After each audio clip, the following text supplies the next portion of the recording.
శ్రీ విష్ణు వైభవం ఛానల్కు మీ అందరికి స్వాగతం. మనలో చాలామంది భక్తి గురించి ఆలోచించినప్పుడు ఒక మాట మనసులోకి వస్తుంది. ఇప్పుడు వయసు ఉంది, ఉద్యోగం ఉంది, వ్యాపారం ఉంది, కుటుంబ బాధ్యతలు ఉన్నాయి, పిల్లల భవిష్యత్తు చూసుకోవాలి. ఇవన్నీ పూర్తయ్యాక ప్రశాంతంగా భక్తి చేస్తాను. మీరు కూడా ఎప్పుడైనా ఇలా అనుకున్నారా? ఇంకా చాలా సమయం ఉంది, ఇప్పుడే ఎందుకు? వృద్ధాప్యంలో ప్రశాంతంగా కూర్చుని భగవంతుని ధ్యానం చేస్తాను. కాని ఒక్కసారి మనల్ని మనం ఒక ప్రశ్న అడుక్కుందాం. ఆ తర్వాత అనే సమయం మనకు తప్పకుండా వస్తుందని ఎవరు హామీ ఇవ్వగలరు? మనకు రేపు ఏమవుతుందో తెలియదు. 1 సంవత్సరం తర్వాత మన పరిస్థితి ఎలా ఉంటుందో తెలియదు. అయితే మనం మాత్రం భక్తిని మాత్రం రేపటికి వాయిదా వేస్తుంటాం. ఇక్కడే మనం ఆలోచించాల్సిన ఒక గొప్ప విషయం ఉంది. భక్తి అనేది జీవితానికి చివర్లో చేయాల్సిన పని కాదు. భక్తి అనేది జీవితమంతా మనతో నడవాల్సిన మార్గం. మన జీవితాన్ని ఒక ప్రయాణంలా ఊహించండి. చిన్నతనం, యవ్వనం, వివాహం, కుటుంబం, ఉద్యోగం, పిల్లల బాధ్యతలు, వృద్ధాప్యం, ఇలా జీవితంలో ఎన్నో దశలు వస్తాయి. ప్రతి దశలో మన బాధ్యతలు మారుతాయి. కాని ఒక విషయం మాత్రం మారకూడదు. అది భగవంతునితో మన సంబంధం. అందుకే భక్తికి ఒక నిర్దిష్టమైన వయసు లేదు. పిల్లవాడు కూడా భక్తి చేయవచ్చు, యువకుడు కూడా భక్తి చేయవచ్చు, గుహస్థుడు కూడా భక్తి చేయవచ్చు, వృద్ధుడు కూడా భక్తి చేయవచ్చు. అసలు చెప్పాలంటే మన జీవితంలోని ప్రతి దశలో భక్తి ఉండాలి. ఇక్కడ మనం చిన్నతనం గురించి ఒకసారి ఆలోచించాలి. చిన్నప్పుడు మనం ఏదైనా నేర్చుకుంటే అది చాలా సులభంగా మన అలవాటుగా మారుతుంది. అందుకే పిల్లలకు చదువు మాత్రమే నేర్పడం సరిపోదు. వారికి ధర్మం కూడా నేర్పాలి, నిజాయితీ నేర్పాలి, దయ నేర్పాలి, పెద్దలను గౌరవించడం నేర్పాలి. అన్నింటికంటే ముఖ్యంగా భగవంతునితో ఒక ప్రేమపూర్వకమైన సంబంధాన్ని ఏర్పరచడం నేర్పాలి. పిల్లవాడు చిన్నప్పటి నుంచే భగవంతుని నామం పలకడం నేర్చుకుంటే, ఒక శ్లోకం చదవడం అలవాటు చేసుకుంటే, భగవంతునికి నమస్కారం చేయడం సహజంగా మారితే, అది కేవలం చిన్నతనంలో చేసే ఒక ఆచారం కాదు. అది అతని జీవితానికి ఒక ఆధ్యాత్మిక పునాది అవుతుంది. ఎందుకంటే చిన్నతనంలో ఏర్పడిన మంచి అలవాట్లు జీవితంలో చాలా దూరం మనతో పాటు వస్తాయి. అయితే మనం పెద్దవాళ్లం అయ్యాక పరిస్థితి ఎలా ఉంటుంది? యవ్వనంలోకి వచ్చినప్పుడు మన ముందుకు కొత్త ప్రపంచం వస్తుంది. చదువు, కెరీర్, ఉద్యోగం, వ్యాపారం, డబ్బు సంపాదించడం, పేరు సంపాదించడం, మన భవిష్యత్తును నిర్మించుకోవడం, ఇవన్నీ మన జీవితంలో ముఖ్యమైనవే. కాబట్టి భక్తి చేయాలంటే ఇవన్నీ వదిలేయాలని కాదు. భక్తి అంటే ప్రపంచాన్ని వదిలిపోవడం కాదు. ఇదే విషయాన్ని భగవద్గీత మనకు ఎంతో అందంగా బోధిస్తుంది. శ్రీకృష్ణుడు అర్జునుడికి కర్తవ్యాన్ని వదిలేయమని చెప్పలేదు. అదే సమయంలో కేవలం భౌతిక విజయమే జీవిత లక్ష్యం అని కూడా చెప్పలేదు. కర్తవ్యాన్ని నిర్వర్తిస్తూ, దాన్ని భగవంతునికి అర్పణ భావంతో చేస్తూ, మనసును భగవంతునిపై నిలపమని బోధించారు. అంటే మనకు ఒక గొప్ప జీవన విధానం కనిపిస్తుంది. చేతులు కర్తవ్యాన్ని చేయాలి, మనసు భగవంతుని స్మరించాలి. ఒక విద్యార్థి చదువుకుంటూ భక్తిలో ఉండవచ్చు. ఒక ఉద్యోగి తన పనిని నిజాయితీగా చేస్తూ భక్తిలో ఉండవచ్చు. ఒక వ్యాపారి ధర్మబద్ధంగా వ్యాపారం చేస్తూ భక్తిలో ఉండవచ్చు. ఒక తల్లి తన పిల్లలను ప్రేమతో చూసుకుంటూ భక్తిలో ఉండవచ్చు. ఒక తండ్రి కుటుంబ బాధ్యతలను నిర్వర్తిస్తూ భక్తిలో ఉండవచ్చు. అందుకే భక్తి కోసం మనం జీవితాన్ని ఆపాల్సిన అవసరం లేదు. మన జీవితాన్నే భక్తిమయంగా మార్చుకోవాలి. మీరు ఉదయం లేచినప్పుడు, భగవంతుడా, ఈరోజు కూడా నీ దయతో నాకు లభించింది, ఈ రోజును ధర్మబద్ధంగా గడిపే శక్తిని ఇవ్వు అని ఒక్క క్షణం స్మరించండి. ప్రయాణం చేస్తున్నప్పుడు నామస్మరణ చేయండి. పని చేస్తున్నప్పుడు మీ పని నిజాయితీగా చేయండి. కుటుంబంతో ఉన్నప్పుడు వారిని భగవంతుడు మనకు అప్పగించిన బాధ్యతగా భావించి ప్రేమతో చూసుకోండి. ఎవరైనా సహాయం కోరితే సాధ్యమైనంత వరకు సహాయం చేయండి. రాత్రి నిద్రపోయే ముందు ఈ రోజు నన్ను నడిపించినందుకు ధన్యవాదాలు అని భగవంతునికి కృతజ్ఞత చెప్పండి. చూశారా, ఇందులో ఏదీ మన జీవిత బాధ్యతలకు వ్యతిరేకం కాదు. కాని చిన్న చిన్న మార్పులు మన జీవితానికి ఒక కొత్త దిశను ఇస్తాయి. అదే భక్తి. ఇలా జీవించడం నేర్చుకున్నప్పుడు మనకు మరో విషయం అర్థమవుతుంది. భక్తి అంటే కేవలం గుడికి వెళ్లడం కాదు. భక్తి అంటే కేవలం పూజ చేయడం కాదు. భక్తి అంటే కేవలం శ్లోకాలు చదవడం కాదు. భక్తి అంటే భగవంతునితో మన సంబంధాన్ని ప్రతిరోజు గుర్తుంచుకోవడం. మనకు ఎక్కడ ఉన్నా, ఏ పని చేస్తున్నా, ఏ పరిస్థితిలో ఉన్నా నేను ఒంటరిగా లేను, నా వెనుక భగవంతుని కృప ఉంది అనే భావంతో జీవించడం. ఇప్పుడు మనం మళ్ళీ ఆ మొదటి ప్రశ్న దగ్గరకు వస్తాం. భక్తిని రిటైర్మెంట్ తర్వాత ప్రారంభించాలా? ఇక్కడ మనం ఇంకొక చాలా ముఖ్యమైన విషయాన్ని అర్థం చేసుకోవాలి.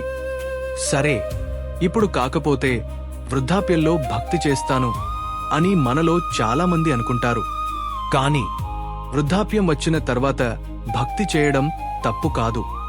కాని అప్పటి వరకు భక్తిని పూర్తిగా వాయిదా వేయడం మాత్రం సరైన నిర్ణయం కాదు.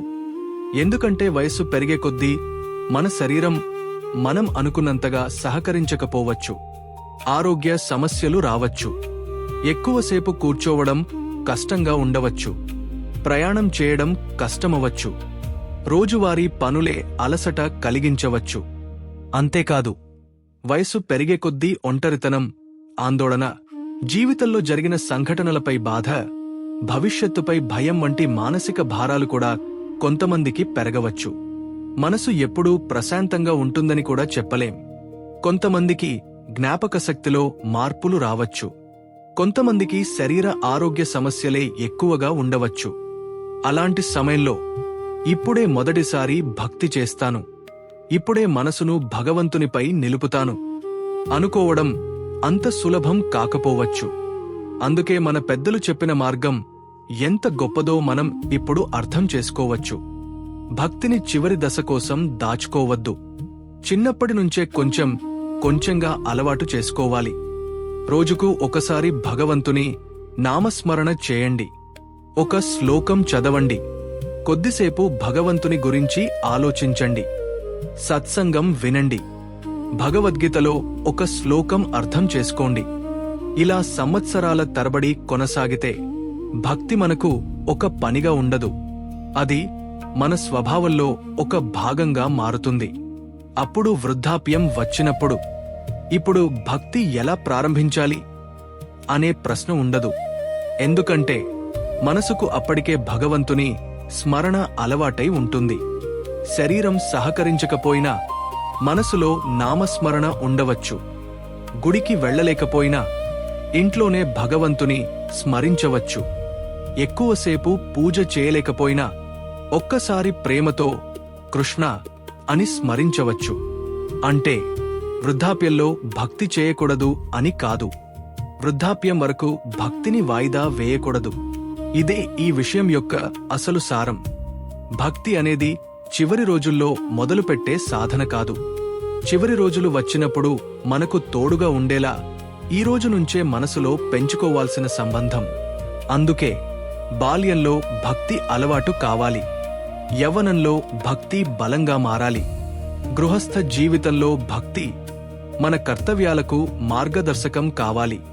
వృద్ధాప్యంలో అదే భక్తి మనకు శాంతికి ఆధారంగా ఉండాలి. అప్పుడు భక్తి మన జీవితంలోని ఒక కార్యక్రమం కాదు, మన జీవితంతో పాటు నడిచే సహచరుడిగా మారుతుంది. ఇంకా ఒక విషయం మనం చాలా లోతుగా ఆలోచించాలి. మనిషి భవిష్యత్తు కోసం ఎంతగా ప్రణాళికలు వేస్తాడు. పిల్లల భవిష్యత్తు కోసం పొదుపు చేస్తాడు. రిటైర్మెంట్ కోసం డబ్బు దాచుకుంటాడు. ఆరోగ్యం కోసం జాగ్రత్తలు తీసుకుంటాడు. ఇల్లు కడతాడు. ఆస్తులు సంపాదిస్తాడు. ఎన్నో సంవత్సరాల తర్వాత ఉపయోగపడతాయని అనుకుని ఎన్నో ఏర్పాట్లు చేసుకుంటాడు. ఇవన్నీ అవసరమే. కానీ మన ఆత్మ ప్రయాణం కోసం మనం ఏమి సిద్ధం చేసుకుంటున్నాం?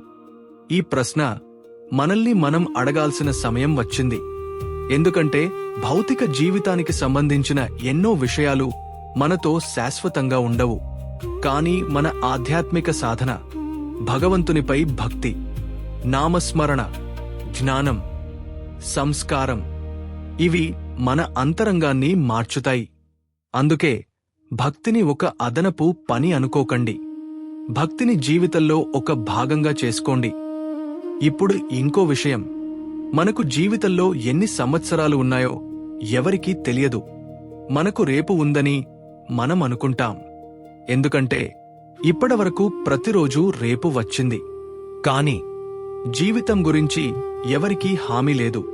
అందుకే ఈ మాటను భయపెట్టడానికి కాదు, జీవిత విలువను గుర్తు చేయడానికి చెబుతున్నాను. మనకు రేపు ఉందో లేదో తెలియదు.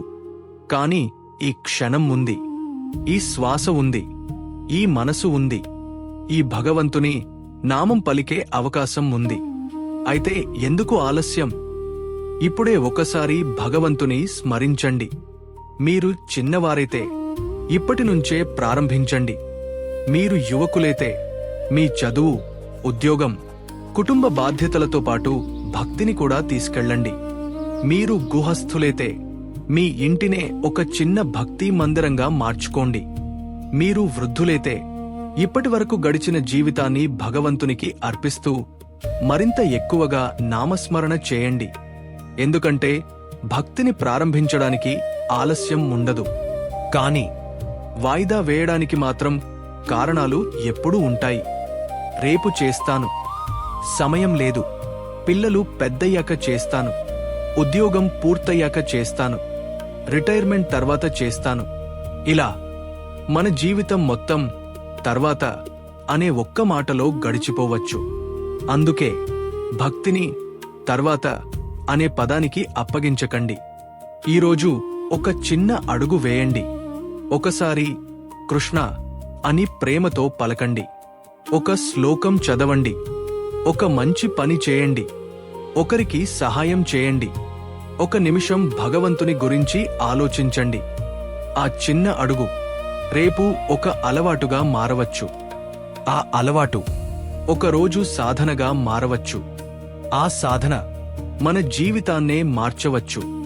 అప్పుడు మనం గ్రహిస్తాం, భక్తి అనేది జీవితానికి చివర్లో జోడించాల్సిన ఒక అధ్యాయం కాదు. భక్తి అనేది జీవితంలోని ప్రతి అధ్యాయాన్ని అందంగా మార్చే శక్తి.